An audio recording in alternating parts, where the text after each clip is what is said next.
Sir market उसी range में है जो फ्राइडे का व्यू था कि धीरे धीरे अब सर स्टॉक से मुझे लगता है कि थोड़ा सा हल्का रहना चाहिए।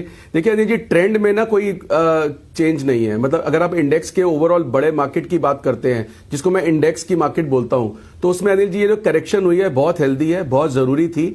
क्योंकि मतलब वो 19,000 भी होना है या 19,500 भी होना है, तो ऐसे सर सीधी गाड़ी चलते हुए नहीं होगी, वो कई बार आपको उतारेगी। और अगर आप राइट टाइम पे चढ़ेंगे उतरेंगे तो पैसा जरूर आपका बनेगा, बहुत इंपॉर्टेंट है। अदरवाइज अगर आप ऑल टाइम हाई के आसपास गलत साइड पे बैठोगे तो आप सर उल्टे बैठते रहोगे, क्योंकि फिर वो नीचे घटेगा आपका कटेगा, फिर यहां से 400 पॉइंट बढ़ेगा आप लोगे, फिर 400 पॉइंट घट जाएगा आपका कटेगा। तो ये बहुत इंपॉर्टेंट चीज है कि उस वक्त अनिल जी वो पेशेंस बहुत जरूरी है। कि जो पिछले 10 दिन से जब मैं कह रहा था कि कोई कॉल ही नहीं है, कोई नया स्टॉक ही नहीं है तो नहीं है अनिल जी। और मतलब इस व्यू पे कुछ भी अनिल जी मिस नहीं हुआ। मतलब ऑन द कॉन्ट्री जो जितने स्टॉक्स की हमने स्प्रेड्स दी हुई थी, आप मानो कि UPL, Concor, Adani port, L&T finance या जितने भी, मतलब अगर और डेल्टा की बात करें, सबके सब अनिल जी नीचे ही आए हैं, कोई भाव ऊपर के नहीं गए। वो तो सिर्फ ये होता है कि स्प्रेड से बैठे रहते हैं तो शांति होती है, कोई फर्क नहीं होता।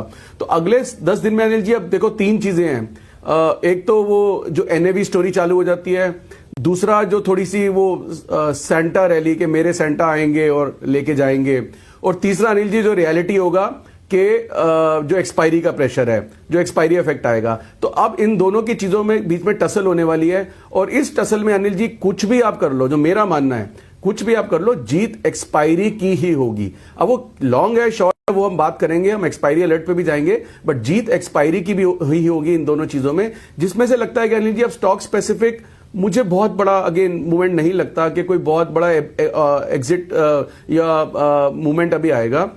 यस, पर अनिल जी इंडेक्स में बाउंस बैक के लिए जरूर लेना है। और इन द सेम स्पिरिट जो फ्राइडे को बैंक निफ्टी का एक स्प्रेड दिया था अनिल जी, 43,500 की एक कॉल लेके 43,800 की 2 बेची थी, जीरो कॉस्ट में थी। इस वक्त अनिल जी 20 पॉइंट या 20 रुपए पर लॉट का प्रॉफिट है। और जो मेरा मानना है अनिल जी 50 से 100 रुपए का प्रॉफिट इसमें मिलेगा। तो ये होता है ना, मतलब जो 3 या 4 गुना पैसा लगा के जो आप प्रीमियम देते हैं उसका मिल जाए, तो ये जो थीटा स्कैल्पिंग रूट है मुझे बहुत अच्छा लगता है। और अभी भी 20 रुपए मिल रहे हैं अनिल जी, 50 से 100 रुपए तक की दर, मतलब ये जीरो लगा के 50 से ऊपर का पैसा आराम से मिलेगा। तो उस बुल स्प्रेड में बिल्कुल बने रहे। और एक अनिल जी निफ्टी की एक स्ट्रैटेजी है, वो भी बाउंस बैक के लिए है। उसका अगर बिग बुल बजा दे तो मैं वो स्प्रेड भी शेयर करता हूं और उसका रीजन भी बताता हूं फिर।